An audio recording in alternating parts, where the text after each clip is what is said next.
Създадох цяла реклама от сценария през сцените до цялото видео и аудио, изцяло с помощта на изкуствен интелект. А в това видео ще ти покажа как да го направиш и ти стъпка по стъпка. Аз съм Етиен Янев, твоят пътеводител в света на AI и дигиталния маркетинг. Ако доскоро създаването на видео и аудио ни отнемаше много време, трябваше да намерим снимачна площадка, екип, осветление, озвучение, актьори, какво ли още не, то в света на AI става все по-достъпно, включително и в видеосъздаването. От Google пуснаха новия модел Veo 3, който доста надгражда предишния, с това, че е много по-реалистичен, има много по-малко грешки и артефакти и на всичкото отгоре може да създава аудиото, но това не е всичко. Когато има говор в самото видео, Veo 3 ще пресъздаде и voice-over-а, т.е. героите ще говорят. При това работи и на български язик. Сега ще ти пусна и самата реклама, която съм създал. Изгледай я внимателно, започваме, а след това ще анализираме всяка една стъпка. Абе, какво е това хост? Хостлинг ли беше? Бабо, хостингът е това, което държи сайта ти жив. Так, както бурканът пази лютеницата ти. Одобрявам.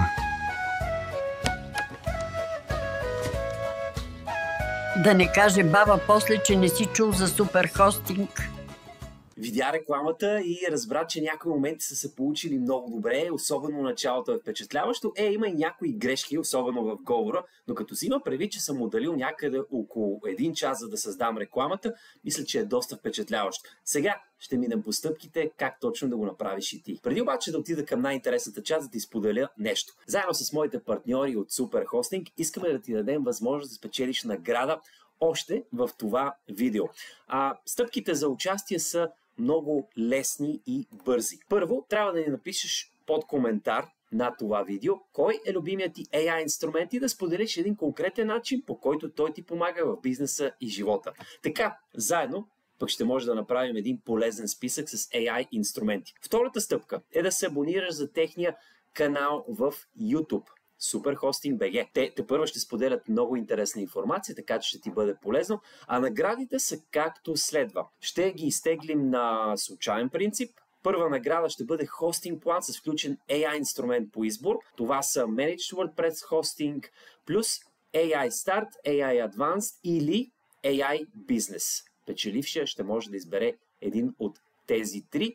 Тук е много готино, много полезно, защото ще можеш да си направиш сайт само с няколко клика на мишката и да дадеш доста добро начало на твоя бизнес. Освен това, първенецът ще спечели домейн за период от 12 месеца, както и мерчендайз пакет от Superhosting BG. За второ място имаме безплатен домейн .com за период от 12 месеца и отново мерчендайз от Superhosting. Ще имаме и трета награда, мерчендайз от Superhosting BG. Няма да издавам какво ще има в този мерчендайз, но все интересни и полезни неща, които съм убеден, че ще ползвате във вашата работа. В петък, което се пада на 27 юни, в моя Instagram канал Etien Marketing ще изтеглим победителите. Гледай в Story, където там ще напишем самите профили в YouTube. А сега да започнем да анализираме как се създава реклама с помощта на изкуствен интелект. Първото нещо, което винаги правя, и аз съм ви казал в мои предишни видеа, е, че използвам генеративен инструмент като консултант, като способ, с който мога да направя добър брейнсторминг.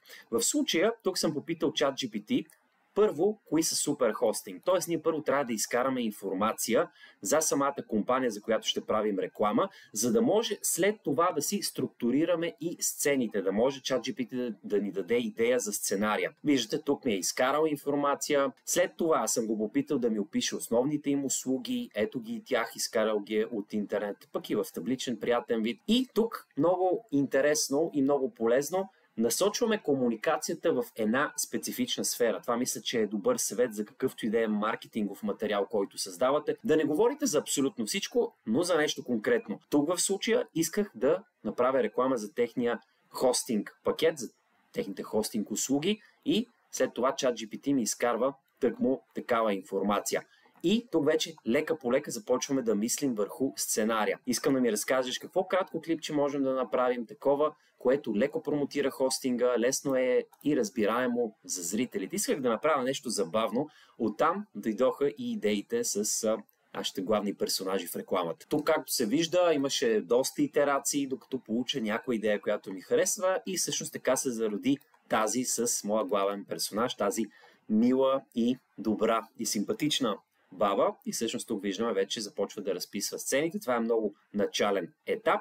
А това, което след това попитах ChatGPT да направи, е вече да ми разпише промптовете, командите за всяка една от сцените. Тук имах 4 сцени и вече исках да разпиша промпт, който да използвам във видеогенератора Veo3. И виждаме тук първите версии на промптове, разписани, какво да има на сцените, какво да се казва във VoiceOver и така нататък. Следваща много важна стъпка, разбира се, е все пак да имаме видеогенератора на Google с модела Veo3, за да може да създаваме тези видеа. Това, което обаче трябва да си има предвид е, че Veo3 все още не е наличен за България през официалната платформа на Google, а само за щатите. Затова, ако отидеш в моя Instagram канал ETN Marketing, ще видиш едно видео, едно от последните, в което подробно съм обяснил стъпка по стъпка как да достъпиш Veo3 при това безплатно и да можеш да генерираш до 3 видеа на ден в рамките на един месец. Друга добра новина е, че тъкмо от Canva обявиха, че вече имат интеграция с Veo3, така че тези от вас, които имате платен абонамент в Canva, ще може да създавате по няколко видеа. Тук мисля, че лимитът е до 5 видеа на месец, което е доста малко, но трябва да си има предвид, че за такива видеа се иска много изчислителна мощност. И другото, което разбрах е, че трябва да сте включили акаунта си на английски език, за да имате достъп до Veo3, пак казвам, в платената версия на Canva. И понеже Veo3 е достъпен само за щатите, в моето видео в Instagram съм обяснил как да получите безплатен абонамент за един месец. Аз използвам VPN.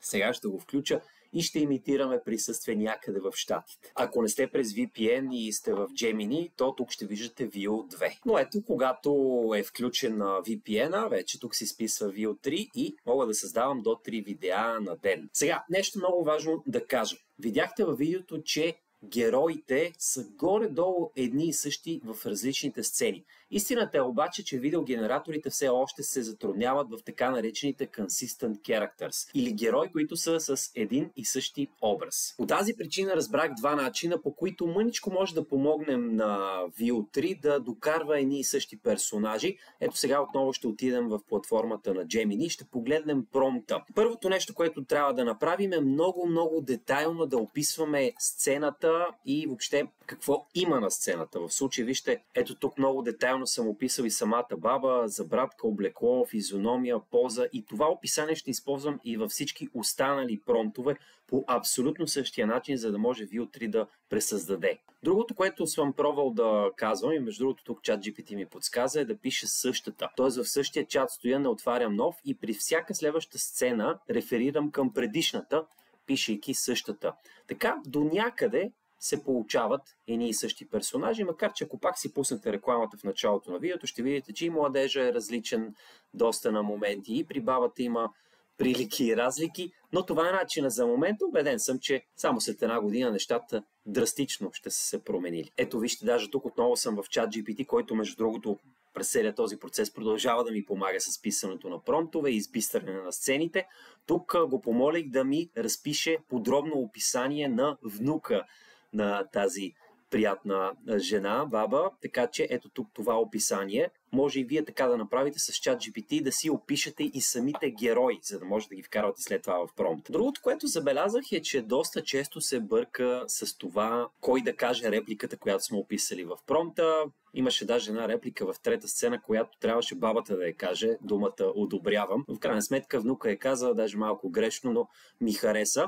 И ето така трябва да са изписани в самия промпт. Реплика в скоби може да напишете да се изговори от бабата в кадър на български. Напишете да е на български, това е важно. С намигване и лека усмивка, т.е. тук може да даде малко детайл. И ето каква е тук репликата, която вие добре помните от рекламата. Между другото, в едно AI видео или изображение може да давате и още детайли, като това да опишете много конкретно каква да е светлината, например дневна светлина, утринна светлина, залез и каквото вие си изберете. Както може да давате и различни детайли, къде да е поставена камерата, дали да е close-up, т.е. да е отблизо пред лицето, дали да е от високо. Всякакви такива детайли има, за които отново ChatGPT може да ви помогне, трябва само да го попитате. Следващата ви работа вече е да изберете видеоредактор и да го отворите. Ето тук в случая съм при моя любим CapCut, който има доста безплатни функции. За съжаление, CapCut все по-платен става, но най-базовите му функции все още са безплатни. Тук съм насложил кадрите един след друг, съответно съм избрал самите видеа. Тази музичка я избрах от галерията на CapCut, като може да слагате и различни ефекти. Тук в CapCut вижте, добавил съм още един слой с тези надписи, добавил съм логото тук горе в дясно, така че постпродукцията тук може да бъде обработена така лесно и бързо. За CapCut доста информация може да намерите също в интернет. И един бонус съвет. Исках да създам сцена отблизо, камерата да е пред лицето на бабата, така наречения close-up, и тя да каже няколко реплики. За целта използвах ChatGPT, за да напиша описание отново на бабата, даже дадох снимка от видеото, за да може ChatGPT по-подробно да опише. След това създадох промпт за Midjourney, най-популярния, най-големия генератор на изображение, и създадох изображения на бабата. След това отидох в ето този инструмент, който се казва Dreamina. За съжаление, той също не е наличен и не е достъпен за България. Аз го достъпих отново чрез VPN. Тук в Dreamina давате снимка, давате репликите и снимката оживява, започва да говори. Вижте какво имам предвид и какво съм направил с Dreamina. Одобрявам, бабе, ти си умно момче.